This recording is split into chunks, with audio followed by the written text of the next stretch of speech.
Welcome to Discipleship Hoops Podcast, where basketball meets purpose. This isn't just about mastering skills on the court, it's about developing the complete athlete.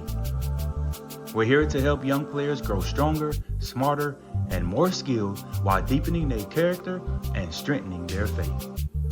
At Discipleship Hoops, we believe basketball is more than a game. It's a platform for transformation, teaching discipline, teamwork, and resilience. Together, let's empower the next generation of leaders to excel both on and off the court. This is Discipleship Hoops through basketball. All right, what's going on, everyone? Welcome to the latest and greatest edition of the Discipleship Hoops podcast. It's your host, Jimmy. Thank you all again for all the for shares, for subscribing, for liking, for the comments. I truly appreciate it. This is about us as a basketball community here in Mississippi, not about me. I never do anything that God has given me to do for likes or clicks or to go viral. It's truly for informational purpose to help those that may not know where to go find help. All right, that's truly the calling that I have. So again, thank you everyone out there for watching and truly appreciate it. Today's guest is a legend in her own right. She's a basketball community. She's deep in the basketball community in Richland and in Florence. And she, you know what? Let me just let her do it because I'm not gonna do it justice. Before I said Miss Norwood when I walked in, and I was corrected to say no, Coach Norwood. So let me make sure I put some respect on her name. Coach Norwood, welcome to the Discipleship Hoops podcast. Truly appreciate you being here today. How are you feeling today? I'm great. All right, so those that for whatever reason may not have don't know what you have going on out here in the great city of Richland, not Ridge, Richland. Mm-hmm. Let them know, who are you, what do you do, what do you have going on here at this phenomenal facility? Okay, I am Coach Norwood. I'm the sports coordinator for the City of Richland.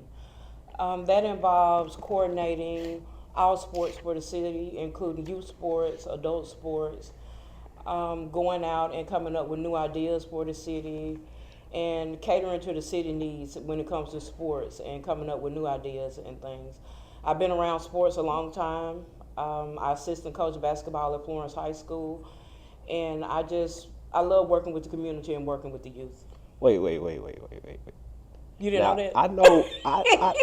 Okay, wait a second. I know when my son went from Brandon to Pearl, it was a big deal. Mm-hmm. How do you coach it? And this not in the script, but how do you how do you coach at Florence? And you can put it in here if you want to. Okay. Yes. How do you coach at Florence and work in Richland?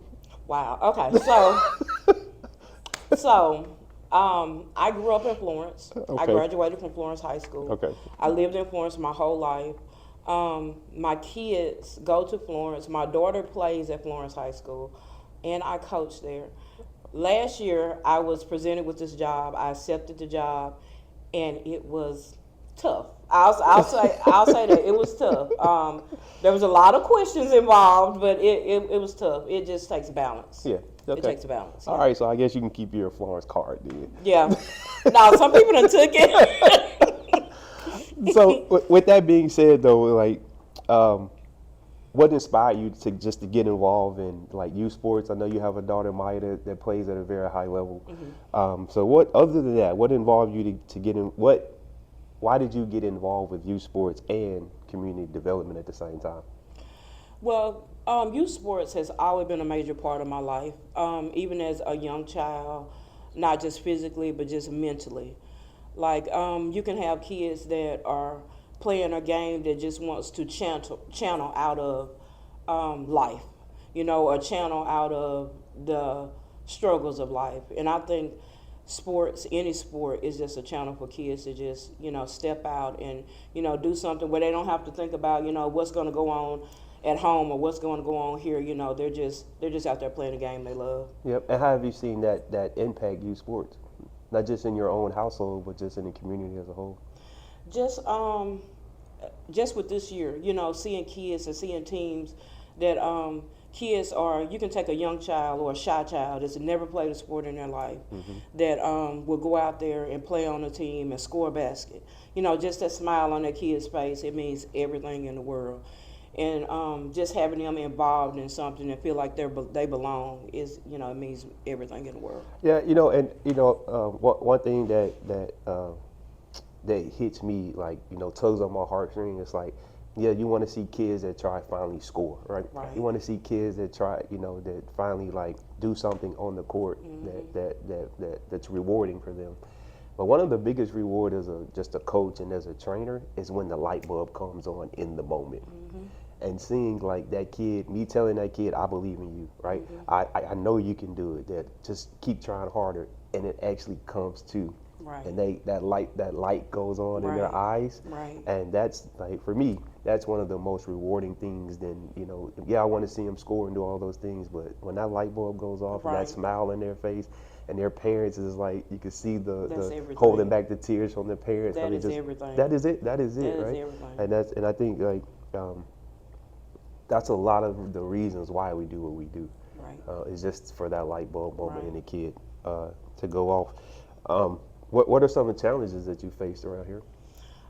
Challenges are just community involvement, making sure we have the funding for facilities, making sure we have volunteers. Volunteers are a big thing.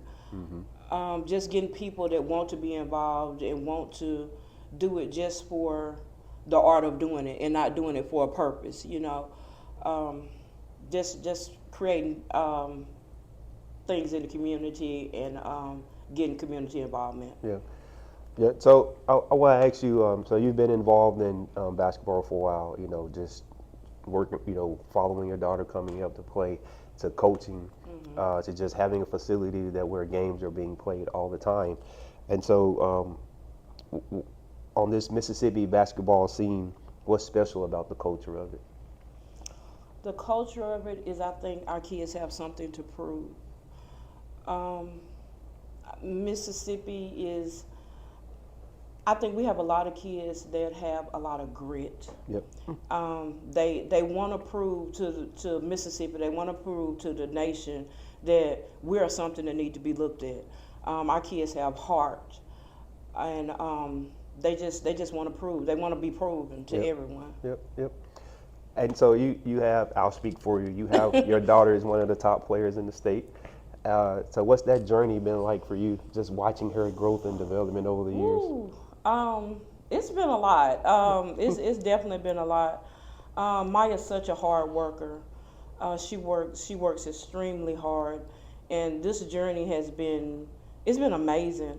Like, it went so fast. It went extremely fast. Like, I was just telling her the other day, Maya, you was just in 7th grade. Right. Like, and now you're a senior, where you'll be a senior this year coming up. And it just goes so fast. It's been amazing. Maya's a great kid. She's a hard worker, and I just think that she's gonna do great things in the future. She is. And I mean, she's projected to do, go, to the next level and beyond if she chooses to. But it takes, it takes commitment, right? It takes hard work. Yes. And as a coach, for me as a coach, but also as a parent that plays, it oftentimes gets hard to just be a parent, right? You want to be like, you're open, shoot the ball. Right. And the coach on there like, pass it, one more, right? Right. Oh man. So right, so that gets tough. But just what are some of those, as disciples? We're discipling our children and the next generation of young players. What are some spiritual habits? What are some mental habits, emotional stability things that you've taught her just to stay focused? Well, one thing, and back to being a parent and coaching, it's extremely difficult. I am 9 years in, right, and I still find myself, Maya, shoot it. My coach told me to pass. That's right, Maya, pass the ball. So it is very, very difficult. It's right. Very difficult. But just as far as spiritual things, Maya,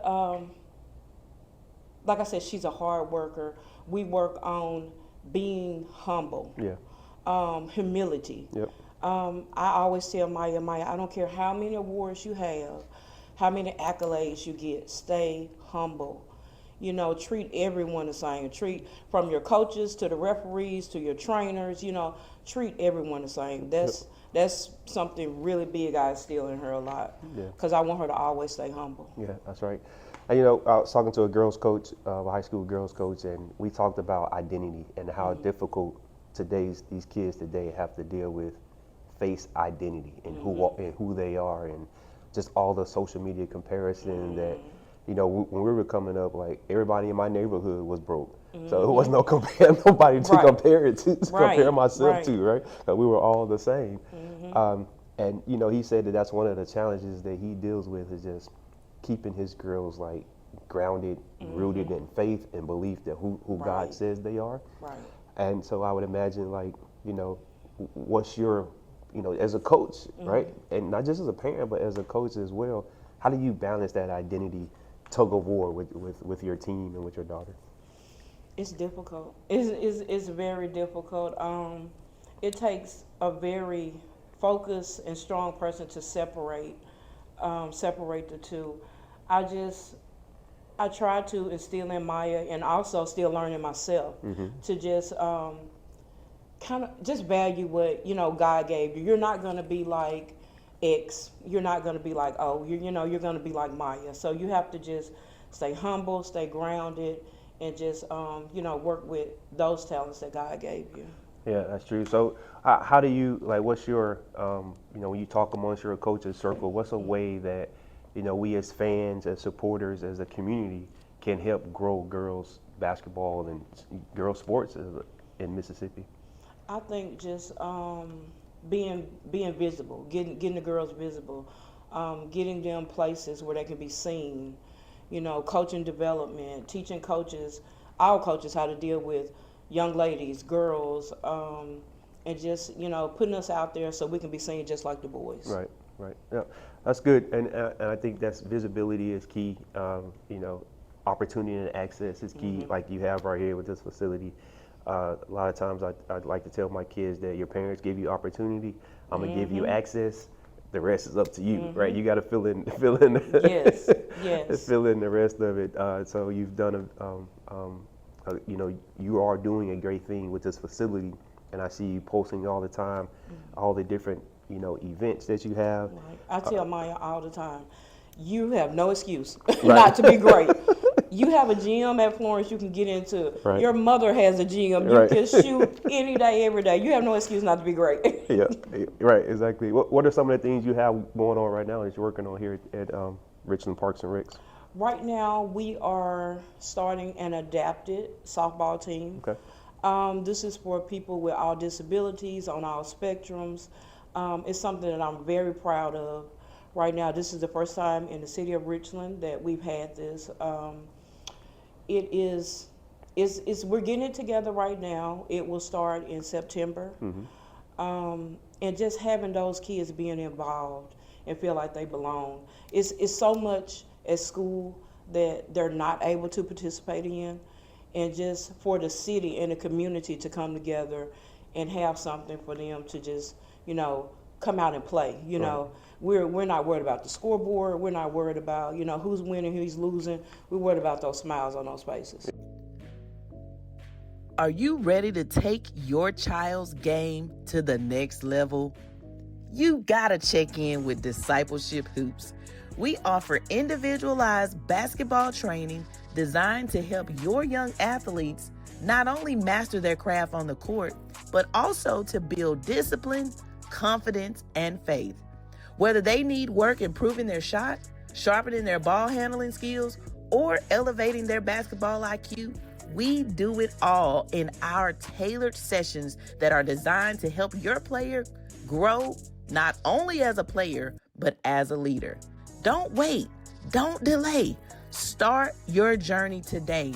Visit j5solutions.com/discipleship hoops. That's j5solutions.com/discipleship hoops. Let's build their game and their future one step at a time. That's j5solutions.com/discipleship hoops. That's J, the number 5, solutions.com discipleship hoops. We can't wait to get you on the court. Yeah, that's good. That's good stuff, and it's a lot of times it becomes scoring is the thing, right? Man, if I can score, if I can average 20, 30, then that gets me D1. When it's true, it's really not the case. There's so many things that comes with that. One thing I like to tell my kids is that I will always be more concerned about your character than your scoring average, right? Because who you become is far more important than what you're averaging. Exactly. Because someday basketball is going to be done. And then what? Mm-hmm. Right? Then who are you after, Right. After that time is done? So as both a coach and as both a parent of a high-level player, what advice would you give to, number one, parents that's like, my son's 10, why no scouts calling him? they be looking for him, though. Right? What advice would you give to parents about just trusting the process, and then to players about how develop fundamentals, how staying with the fundamentals and repetition and development is important, and then finally to young coaches out there that's just trying to figure out and find their way, what advice would you give on all three of those levels of just how to be successful and stay grounded? Okay. As far as parents, I would just tell you to be present.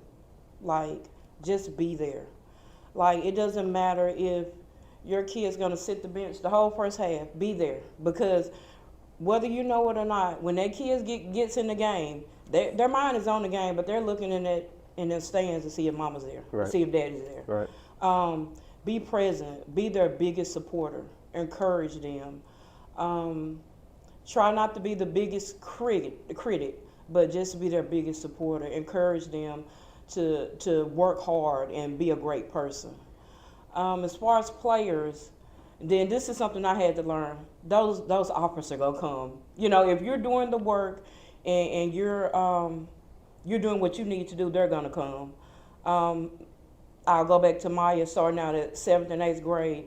I'm thinking to myself, my kid is good. My kid is really, really good. Right. And I'm looking at so-and-so's kid, and they got an offer in 7th grade. But I'm thinking to myself, my kid is really, really good. But you just have to timing is everything. God's timing is everything. Yep. And we just have to just be patient and put our kids in the right position. As far as coaches, I think coaches should just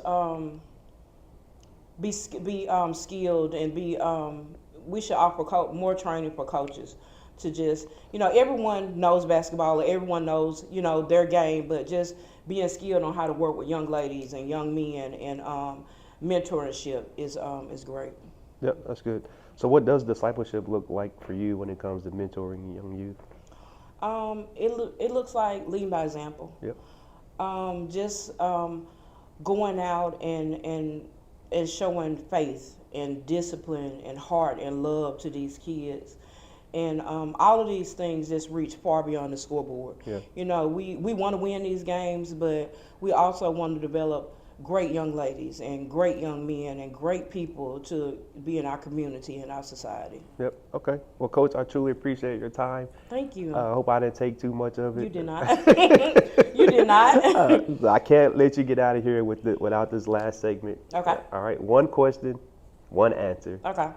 Jordan or LeBron? Okay. So. Here we go. Let me explain. Jordan, because I grew up with Jordan. Okay. Jordan was my person. That's who I grew up with. I would never not be Jordan. Yeah. I'm Team Jordan all the way. I feel a butt coming on. No, there's no but. I'm Jordan. Okay, all right. It's just Jordan. Okay. Jordan. All right. Well, again, man, thank you for your time. You have a beautiful, beautiful facility here. Thank you. I look forward to actually coming out here and putting some shots up. You're welcome. You're welcome. And just thank you. Thank Appreciate you so Thank much. you. Thank you. Thank you.